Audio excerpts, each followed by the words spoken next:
This is TreppWire Week in Review for week ending August 13th. I'm Martha Kocher with Trepp, a data modeling and analytics firm for the CMBS, commercial real estate, and CLO markets. I'm with Manus Clancy, Senior Managing Director, and Joe McBride, Head of CRE Finance. This week, President Biden wants more employers to require worker vaccinations, and the U.S. Senate advanced the $1.2 trillion infrastructure bill and quickly pivoted to a $3.5 trillion social policy bill.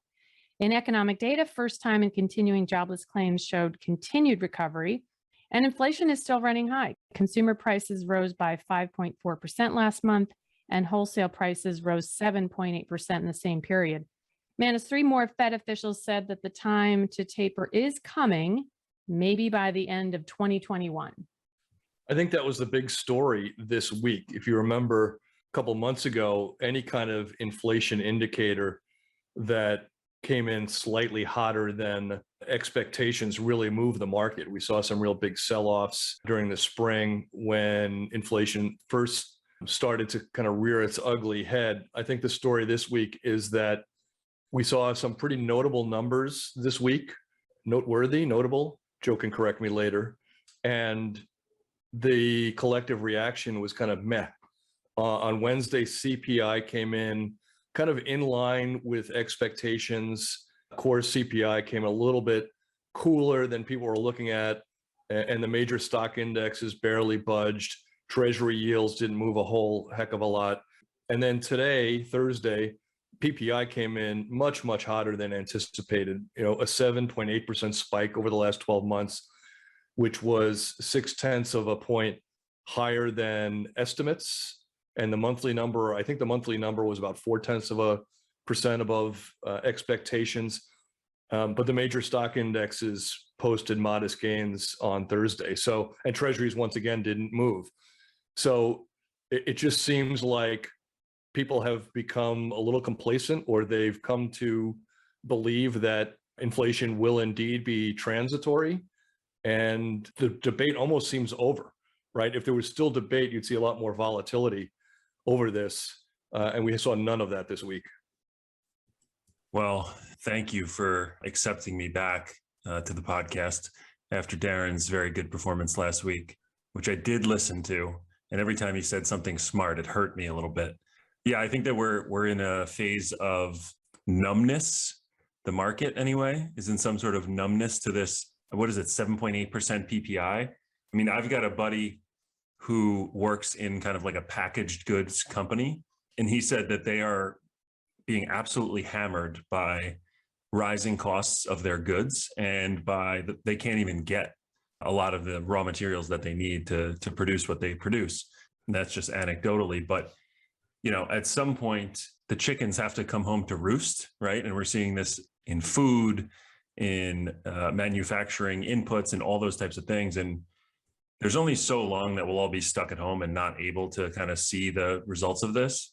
I also saw Zero Hedge tweet, maybe it was Zero Hedge, I'm not sure, tweeting something about home prices and how across the entire US, there's only one market that hasn't seen growth in their home prices, and that there were hundreds of them with double-digit growth year over year, which is all well and good for homeowners, but for the vast majority of millennials and others who need somewhere to live, it makes things tough on them. So, I mean, who knows?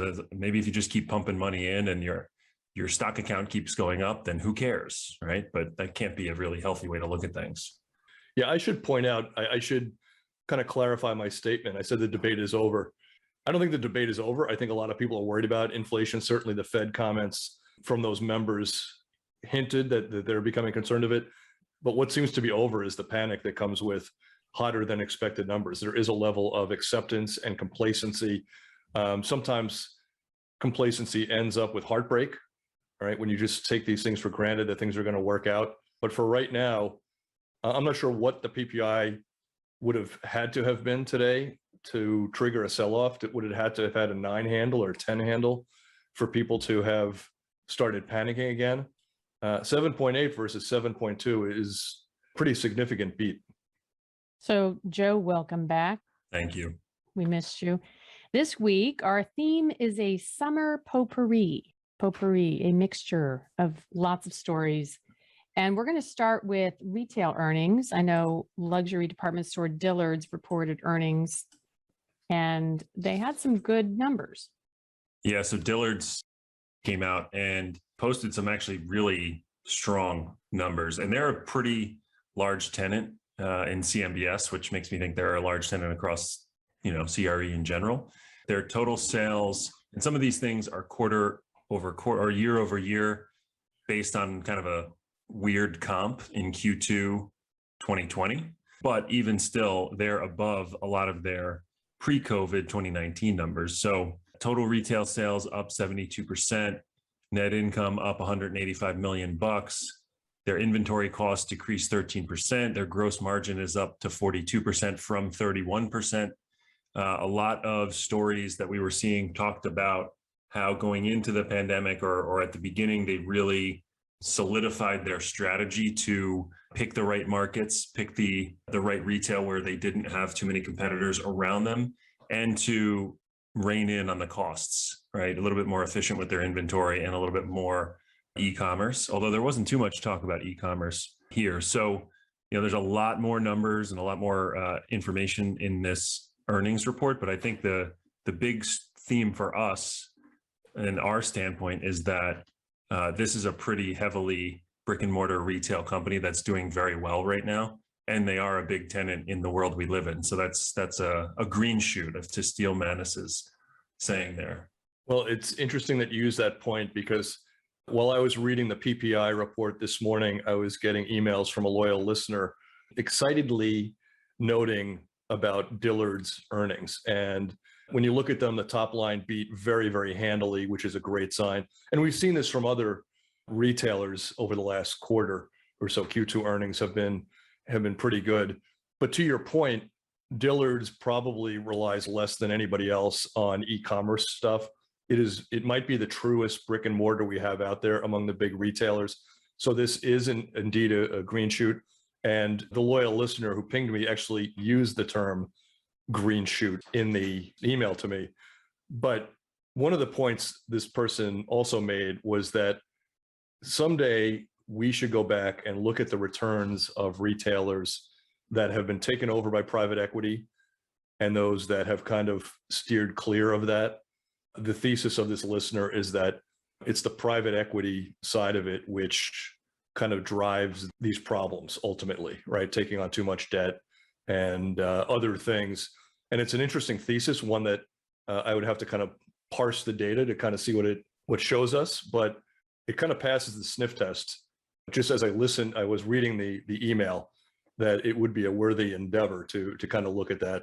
But good for Dillard's for doing this. And I would close out this segment by saying, unlike JCPenney and Macy's and Lord & Taylor and Sears, I can't remember a single time when we saw a Dillard's announcement that said they are going to close 70 stores or 40 stores, right? They nip and they prune and they open here and there, but they've been able to really avoid that really significant pruning of their portfolio at any point, as far as I can remember. And we had 2 trading alerts this week in the retail space. Yeah, we had a lot of stuff going on in retail this week, and I'll start with a Simon one, which was first reported upon by our sister company, Commercial Real Estate Direct. They noted that Simon had added 2 more malls to their other properties list. This would be akin to what some REITs call non-core, and that has often been a tell for a REIT that is going to throw in the towel on a particular mall, right? They're going to give back the keys, or they won't fight a foreclosure process. They'll agree to a receiver, something like that. And while these types of things are never cast in stone until you see the paperwork out there that the keys are being handed back, it is a pretty good, reliable indicator that the sponsor of the mall may not be in for the long haul. So the 2 that CRE Direct reported on this week, we followed this up with a trading alert of our own. One is the Ingram Park Mall in San Antonio, about 375,000 square feet of inline space, back a $120 million CMBS loan. It's the only remaining asset behind a 2011 CMBS deal. The note was slated to mature in June, but remains in retail purgatory, a term that we coined a couple episodes ago. The other one is Solomon Pond Mall in Marlborough, Mass. For anybody whose kids in the Northeast play youth hockey, you know about Marlborough, Mass. It is like the epicenter of travel hockey, and the Solomon Pond Mall is... Didn't you have a tree fall on your head at that in Marlborough, Mass? A tree fell on the car with my son and I driving in it, collapsed the whole top of the car on top of us, and amazingly, we walked away without a scratch. Did you at least finish the Bloomin' Onion?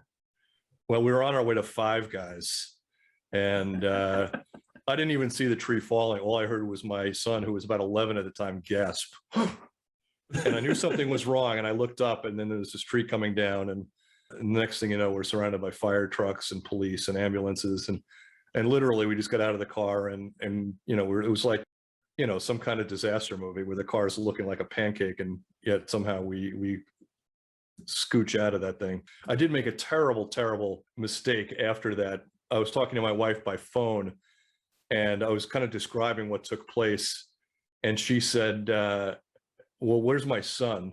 And I said, well, Matt's gone. And it was a terrible choice of words.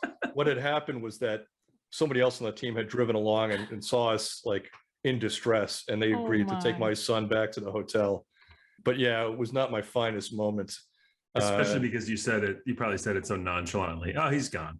Well, yeah, it was. I wouldn't talk to you definitely either for a while. Not my finest moment. So that was the story there. Solomon Pond Mall backs a $91 million CMBS loan, part of a 2013 deal. And for those that the interesting part of that one, it was a delinquent for a long time, and it cured in May 2021. So it's funny that now, after curing it, they would say, we want to make this non-core. So keep your eye on those two loans. I'll throw another one out there in the REIT segment that just broke in the last 5 or 10 minutes. CBL said that their bankruptcy restructuring plan has been approved. They expect to come out of bankruptcy in November. Interesting thing there is they, before their bankruptcy filing, had set aside, I think, about 10 malls that they had delineated as non-core. So kind of similar to what we were talking about with the Simon list. Yeah, just to round out non-core malls, there was a story which I found interesting.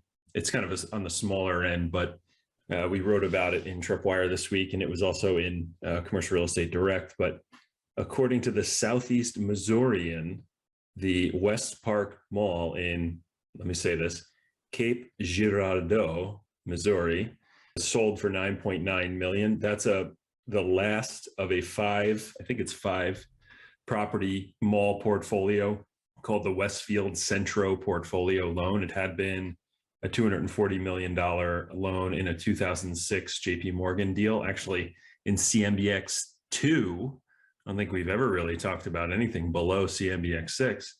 Like I said, the original loan balance was $240 million, and CRE Direct put a nice little table together of all of the properties that have been sold over the last several years out of the 5-property pool.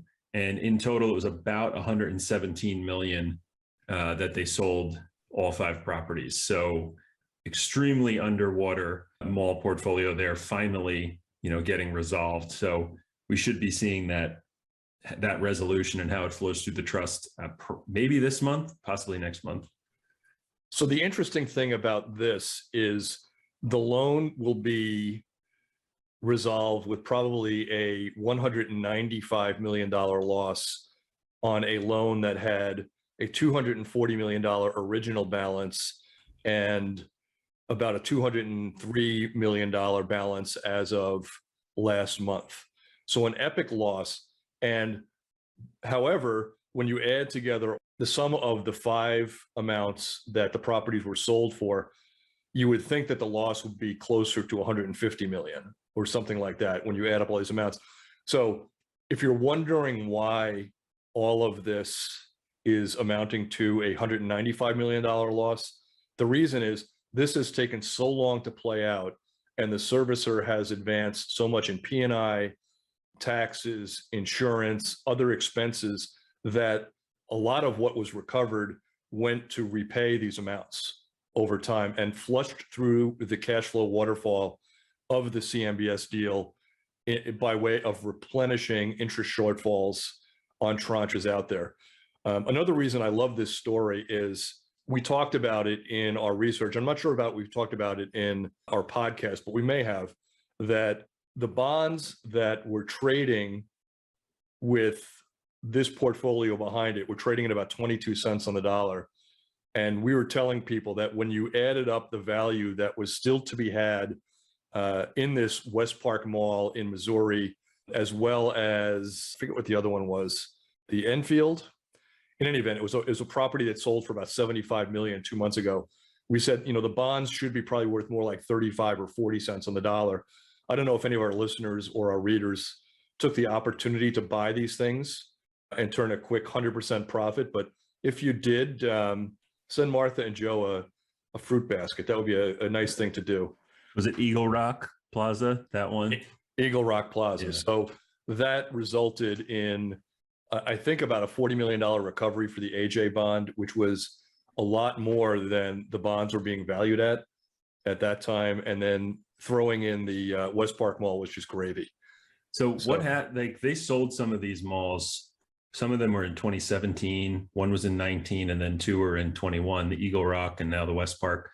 When they sell those things in 17 and 19, are they just holding on to that cash and using it to pay out all those other things that you mentioned before? Or are they actually sending it to the bondholders? They're sending it to the bondholders, but in the case, but they didn't really reduce sales, the loan balance that much. Not even by a dollar. Not even by a dollar. The first three sales did nothing more than repay servicer advances and other things. So after three properties were gone, the bondholders had not received a single dollar of principal. And that's why you need Trepp cash flow models in order to figure all this stuff out. Wow. And we talked about we went a little deep there, so apologies. Yeah, if somebody wants a little bit more color in there, by all means, reach out to us on Twitter or email or something like that, and we can go through the math a little bit more. It can get dense at times, and I know I'm down south right now, the cool south of South Carolina relative to the rest of the country. But I know that Martha and Joe may be suffering from some oxygen debt today in the 105-degree temperatures of New York and New Jersey. It's a hot one right now. These are the dog days, as they call them. I'll talk about a couple more retail stories very quickly. I don't have the principles behind these, but I'll throw them out there as more green shoots. Green shoot number one is there's a new top tenant at the Palouse Mall. This is in Idaho. They lost to Macy's as a major tenant a few years ago. Target has taken 60,000 square feet of space at that 400,000 square foot property in Moscow, Idaho. The property backs a $22 million loan that's part of CMBX 9. And then tomorrow morning, we're going to be writing about a property in Atlanta. Let me see. The Atlanta Journal-Constitution noted that the mall at Stonecrest in Lithonia, Georgia, will be adding a new major retailer, one that I've never heard of before. Lisa Young is taking 145,000 square feet of space at the mall. This mall backs $90 million in CMBS debt. People have been trying to redevelop this mall for a long, long time. They try to turn it into an entertainment center. That kind of failed and stalled and so forth. This is kind of the first piece of good news on that property in a while. So that's a big parcel, 145,000 square feet. That's bigger than most JCPenney and Macy's that you see. Yeah, well, you saying that it's a retailer you haven't heard of before reminded me, I saw a story today. I don't have the details in front of me, but I remember the name because it caught my eye. There was a new lease signed in the retail section of a multifamily property down in DC by a firm called Swingers.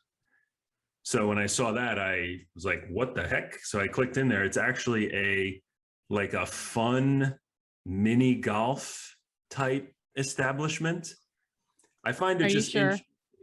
Well, that's what they said Are anyway. you sure about that? So I don't know. I don't think I want my 13-year-old going to a place where there's that hint of possibility where a guy could show up in like the silk shirt and the open collar and the chains, wearing like a certain kind of lotion. I don't know. That could be confusing. No, Well, kids, I we're think going it's- for ice cream today. in their defense, I think it's a UK based company, so they may not have the same, vocabulary over there. Hmm. But I did make me think how funny it is that like there are a lot of these hipstery type establishments that have been created that are essentially kid Sport Time USA type places with a bar, right? Like let's create go-karts with a bar and fancy music, right? Let's create a shuffleboard, right? Like all these, it must be us millennials that just never grow up, we just want to keep doing these kid games with the beer on the side. So, Joe, a couple more stories, one involving the Gap and the other involving WeWork. Yeah, so let me do the WeWork one first. Hudson's Bay, who owns Saks Fifth Avenue, made an announcement that they're going to start using some of their Saks locations in partnership with WeWork. So WeWork is going to come in and, turn them into, fancy dancy co-working spaces. There were some interesting notes in the article about how it could be tough because there's not as much light in, retail centers as there would be in like an office building and stuff like that. But I do think, having just read the book, by the way, The Cult of We, which I don't think I've been on the podcast since I finished it, it was an incredible book. I haven't read a nonfiction book that like had me so engrossed in a long time. And it's Elliot Brown, who is one of our buddies from back in the day, who used to call us up all the time asking us about CMBS data at the Wall Street Journal. But anyway, it's a much more, I would say, economically feasible way for WeWork to do business, where they're basically going to be a services company that comes in and creates a co-working space for a landlord and then has a revenue share, as opposed to leasing the space, fixing it up, and then like being on the hook for that long-term lease. So the other thing that caught my eye was they're going to do something in Midtown Manhattan, and then they're going to do offices opening in suburban Manhasset, Scarsdale, and Greenwich. And I have to say, yet again, that we had this months ago, like a year ago, where I don't know if it was me or I think it was me, I'm just saying, I'm like, can't I just go to the mall to get out of my house for 4 hours and do some work? And while I'm at it, go grab a Cinnabon? Like, this is not a terrible idea if people are going to be working from home 2 or 3 days a week for the rest of time. Give me that one, Joe. That was a great thesis, and now we're seeing it play out. And well, we'll see. I mean, the last time WeWork had a thesis, it blew up in everybody's face. So it might be. I do agree. I didn't read that, and I didn't see the book, or I guess there's a movie too. I didn't see any of those things, but I do think what you said before, that the thesis is more sustainable, that you're working in partnership with a retail landlord to pull this off, less capital intensive, probably a cheaper footprint, right? People are trying to use this space. I think that's a greater likelihood of success than grow until you blow up, right? I think that's the takeaway. So the other thing that Martha mentioned is that apparently New York Supreme Court Judge Deborah James has ruled that Gap is on the hook for the store is on the hook for $24 million in back rent for Times Square locations occupied by Gap and Old Navy. The owner of the property had sued the Gap, and the implication here is that potentially landlords have a little bit of recovery or a little bit more leverage in trying to recover back rent. This follows on the heels a couple of weeks ago of Condé Nast in the office space in Lower Manhattan also having to pay rent. And I know that in this judgment, the landlord was saying, this is kind of, it's certainly a great win for the landlord, but it's probably groundbreaking, right? It's setting a precedent for other landlords to fall back on. That might be a stretch, right? I think that every jurisdiction is going to be different. I think that if you had a situation where a mall was forced to be closed by a local jurisdiction, I think it might be a little dicier than something like a Times Square store, which even though there was nobody there, was open the whole time, right? And I think every one of these things in many jurisdictions, big and small, malls, non-malls, et cetera, will be litigated. And I don't think we've seen the last word on this.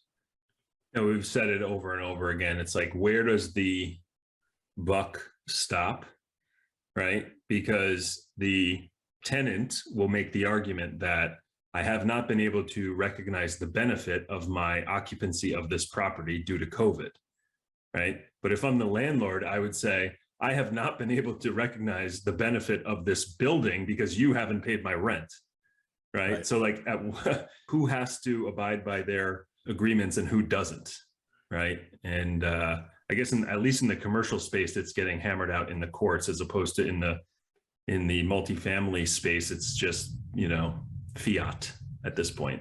And I do think the sticky wicket is, what have the mandates been from the government in terms of what can be open and what can't be open, and what constitutes force majeure. So I think, back to my earlier point, I do think that the final word will not be written for a couple of years. Force majeure. We haven't heard that one in a while. Yes, in a while. That's one of the few words I can say that makes me sound sophisticated. It's very French of you. Yes. So let's turn to office. Even as the Delta variant is causing the number of cases in COVID to rise, many employers are just moving ahead with their return to office. And a company that does surveys on this has done repeated surveys over the course of the last few months. And they said that of the 1,000 adults they surveyed, 60% of the workers are already at the office.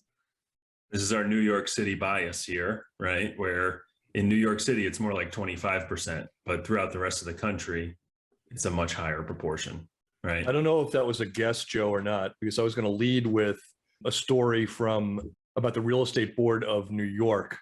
They released some numbers this week that talked about broker confidence on both the commercial side and the residential side really ticking up.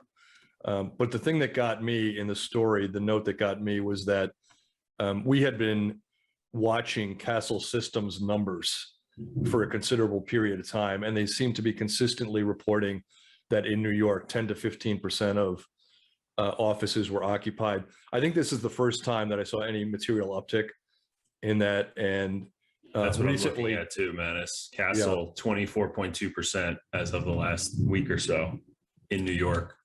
So it's starting to get there. I think that once we get past Labor Day, it wouldn't be shocking to see that get up to 50 or 60%. But it is very much still a mixed bag. We saw Capital One this week. They were supposed to come back right after Labor Day. They have now pushed it off to November.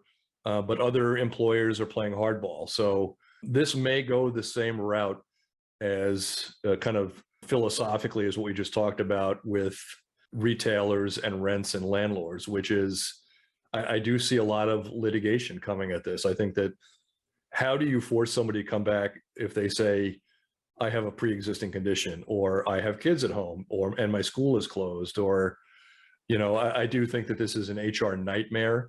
I do think, just like with the retail leasing, that the final word is months or years away from being written. And it's something that, just like it was a year ago, we just don't know how this is going to play out until it plays out. Well, yeah, there's even some companies that were pretty strong on, getting back, have moved back their return to office dates. But we did see, I think it was in Commercial Observer, Citigroup is mandating employees two things: be vaccinated and return to the office by September 13th. I think they have to be back at least 2 days a week, but that's a relatively strong stance, I would say. I'm not sure if it's the right stance or not. A couple other numbers. So Doug Larson, who I've mentioned before from Newmark, he sends out a nice kind of compendium of stats every couple weeks. And the one that I like to look at is the New York mobility trends. And in particular, as a commuter, I'm biased. I'm looking at LIRR, Long Island Railroad, down 42% from pre-pandemic levels. That's actually a major improvement because it had been down to essentially zero for a long time. And Metro North is only down 37% from pre-pandemic. So they're actually, We're at 50, 60% ridership right now, which is a lot higher than it has been. And that's kind of been, I'm looking at the line chart here. It's been trending upwards without any real blips so far. So if we continue on this path, it would make sense that we're kind of going towards a 75, 80% ridership by mid-September, which would kind of align with what we're seeing. Do you remember when you used to get off the train? I don't know what this was all about, but there was always somebody there clicking you. Yes. Like they were counting how many people were getting off the train or something like that. I think that maybe we should do that. Maybe we should host from the platform of track 42 at Metro North with our clicker there on the Thursday of Labor Day week and just be clicking people by, and we can give people real live numbers. Radio, they call that a remote, right? Where you go and you record somewhere else. Yeah, but we still have yet to do that. We wanted to do it for the Crystal Mall or some mall up in upstate New York, and we never pulled it off. We're all talk. You know what it is? I think what we need. Literally, it's a podcast. It's a podcast. Truthfully. We need a sign, we need a table, and we need one of those cars that advertises, like a little Jeep that has, A wrapped car. the TreppWire podcast on both sides, with a great picture of you, Joe, and Martha. And I just want to know, Manus, if we get that for you, will you drive around town with that? Absolutely. The mobile unit? Absolutely. Yeah, Haley, we got to get it done. It'll be even cooler than those Red Bull cars that have the can on top that you see driving around. I want to be on a bus bench. Can we be on a bus bench? We can. Oh, while we're talking about recovery, I'll add one more thing. I'll jump back to retail for just 1 second because we're talking about numbers and comparisons to 2019 and 2020. CBL in their release, or a story about the release of their bankruptcy numbers, I believe that Placer AI said that they are back to 2019 foot traffic levels, that they were way off for a considerable period of time, and that considerable period of time continued into the spring of this year. I think a quarter ago, they were still 29% lower than where they were in 2019, and I think they've completely closed that gap at the CBL malls. So I just wanted to throw that in as another green shoot data point of people coming back. So now let's get into office news. We have a bunch of those. Yeah, this is really where we go through a potpourri of things. I'll start with a really nice one, although I really hope not to jinx the people trying to put this together. This came from Steve Cuozzo of the New York Post a couple of days ago. We put out a trading alert on it in our TreppWire research. Insurer Chubb is on track to lease 10 floors of 550 Madison Avenue. That used to be known as the Sony building. It's kind of an iconic looking structure at about 54th Street and Madison Avenue, really kind of a cool atrium as you walk in. Sony was a big tenant there for a long time, moved out years ago. Chubb is looking at 10 floors, 250,000 square feet. Why is this noteworthy to me? It's noteworthy for two reasons. One is asking rents are north of $100 per square foot. We did see a decline in asking rents during the pandemic. The fact that this is a situation, they might not get $100 a square foot, but that they're asking $100 a square foot coming out of the pandemic is quite impressive. I hope they get it over the finish line. The other reason this was noteworthy to us is that Chubb is currently located on 6th Avenue at 1133 Avenue of the Americas. That backs a big Durst office portfolio loan, a $1.1 billion loan. The loan itself backs a single asset deal. At that property, Chubb has about 190,000 square feet, 16% of the building. But the one thing I would say about that is it's hard to bet against Durst, considering how well they did coming out of their 4 Times Square situation. They had 4 Times Square, which is a big, 42nd Street office tower. The dominant 2 tenants a couple of years ago left. One was Condé Nast that we talked about earlier today. They went downtown.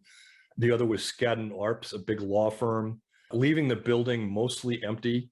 People were really concerned about that building, and yet Durst really turned lemons into lemonade. They filled it up, refilled it, and never really missed a beat on that property. So even though we're pointing out that they're losing a big tenant, I would never bet against Durst and their ability to reposition buildings as needed.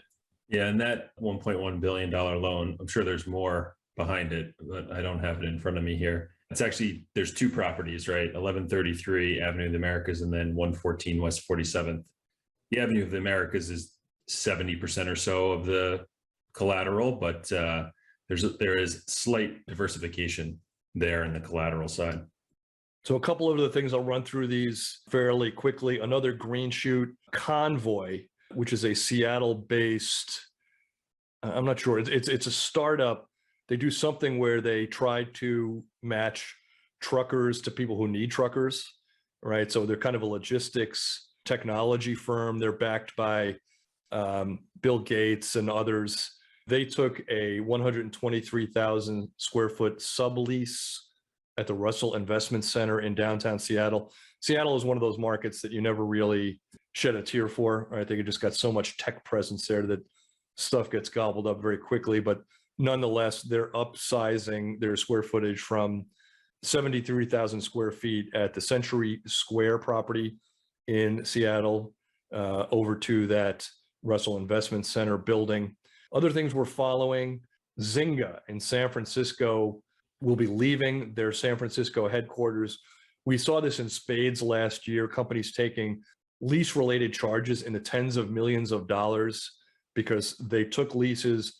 The leases were long-term in nature, and the companies decided they were never going back to the office, and they took a charge for the fact that they were paying for an asset that they were no longer using.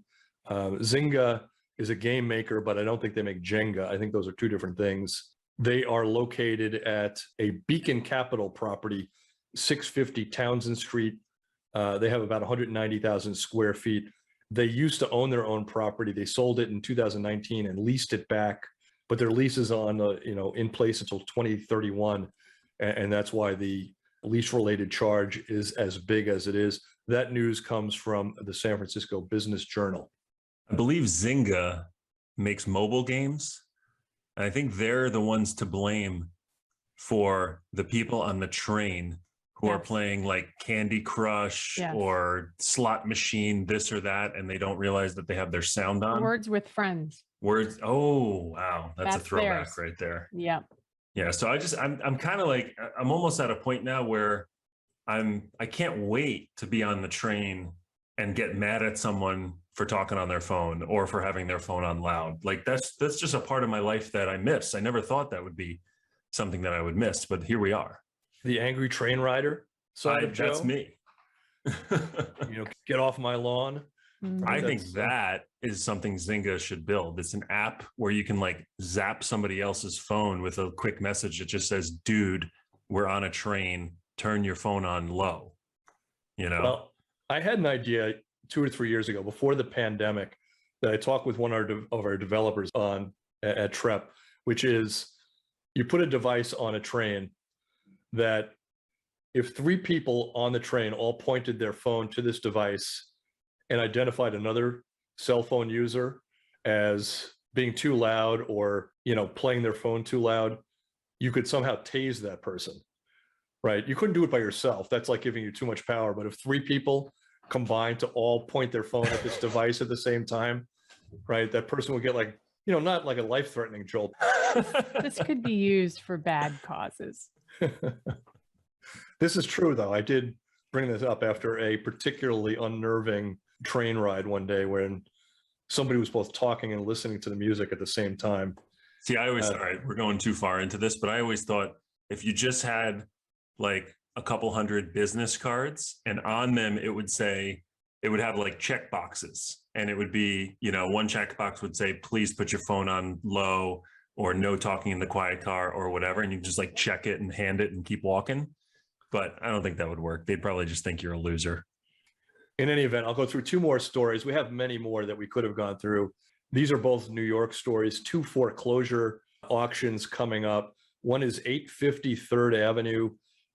There's a UCC foreclosure auction coming up next month that's being pushed by the Harbor Group International, which holds a $25 million mezz loan on the property. It's a 600,000 square foot asset in Midtown East. Discovery Communications had been the top tenant with more than 30% of the space. They vacated. The loan was sent to special servicing. The loan missed a balloon payment. And now the mezz loan owner is trying to force a foreclosure and take over the property. That news came via the Real Deal. And then another one, which is a little bit interesting here, is SL Green is looking to foreclose on Ashkenazi's property at 600 Madison Avenue. The property is small. It's only about 7,000 square feet, but it's valued enormously. It has an Hermes tie cellar at the street level. The property was valued at $115 million 5 years ago. And SL Green has taken a small position in the mezz debt and is looking to foreclose on that. And why is that interesting to me? The interesting thing is here, SL Green is going after an Ashkenazi property. About a year or two ago, Ashkenazi looked to quadruple, if I'm not mistaken, the ground lease rents on an SL Green property, trying to take that property well from SL Green. So here you got kind of two heavy hitters in the New York area, both pointing their weapons at each other, trying to get the upper hand. So those are a couple of other things we're watching on this August Dog Day.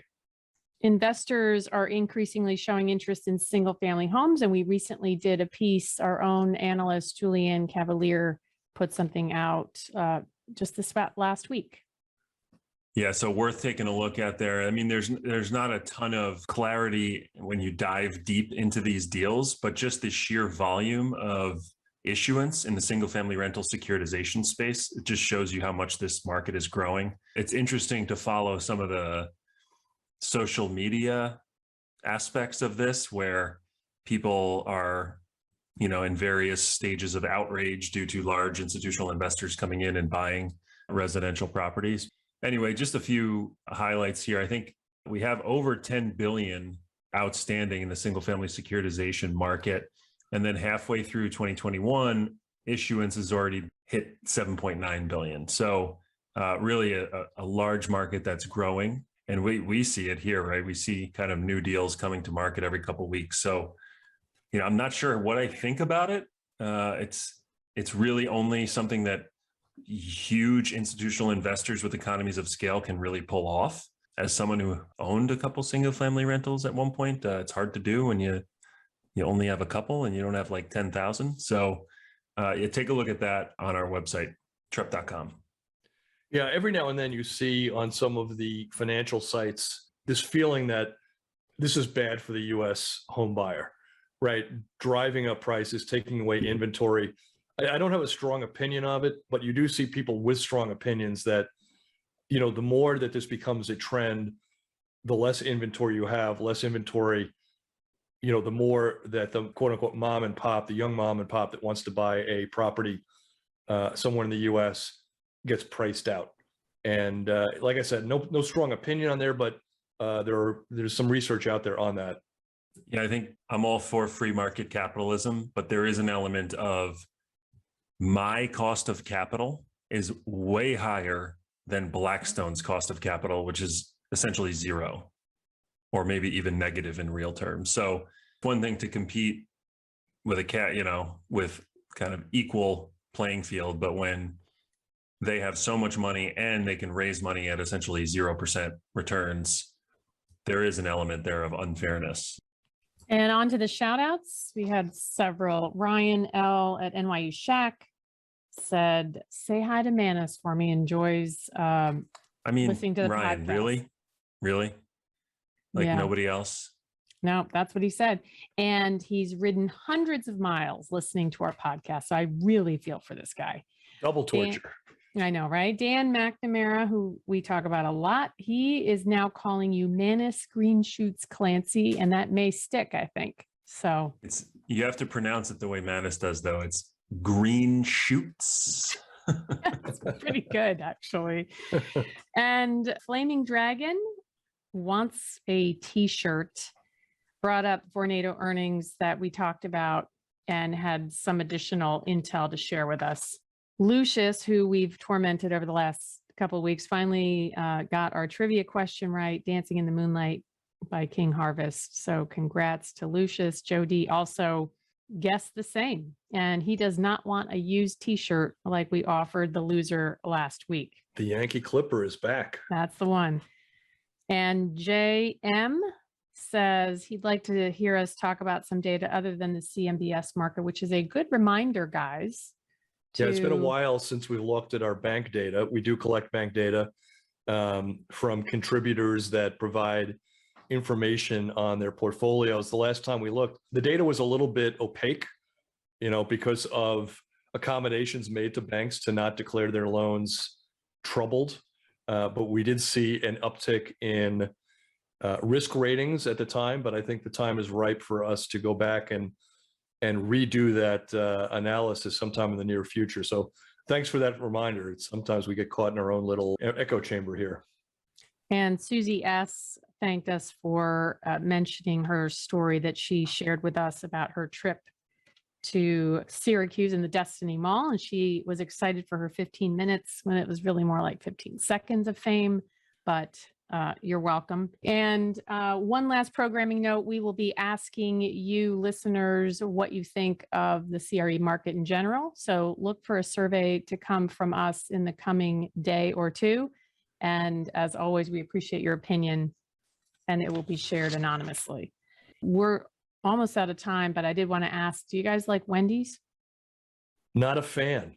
If I were to rank the top 10 fast food burger locations, I'm not sure Wendy's cracks the top 10. On the top. That's your problem. Why would you ever get a burger? You got to get the number 6 spicy chicken meal. And then if you're feeling a little crazy, you get a chocolate frosty to top it all off. Yeah, Nice. It doesn't do it for me. I think Elevation Burger and Five Guys and Smash Burger, right? I'm just getting started here. Yeah, those are the new generation. Well, Wendy's announced that they are doing 700 delivery-only kitchens via partnership with a company called Reef. Reef has ghost chicken. I can't even say it.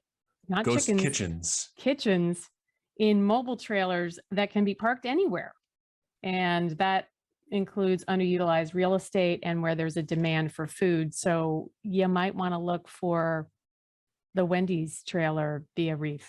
I don't know. That's sounds like something you'd have to enjoy a little Reef before you order from. Do you know what I mean?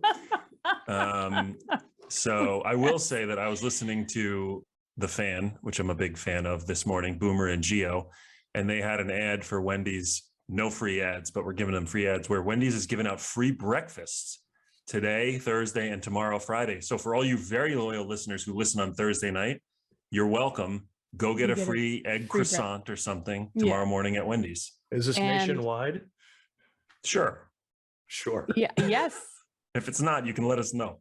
Yeah, exactly. So with that, we'll close. Thanks to our producer, Haley Keene. Join us next week as we review what's happened during the week and how it may be impacting you. If you have a question or comment, send us an email to podcast@trepp.com. And for more info, visit trepp.com and subscribe to the podcast with your favorite provider. Thank you for listening and stay well. All right.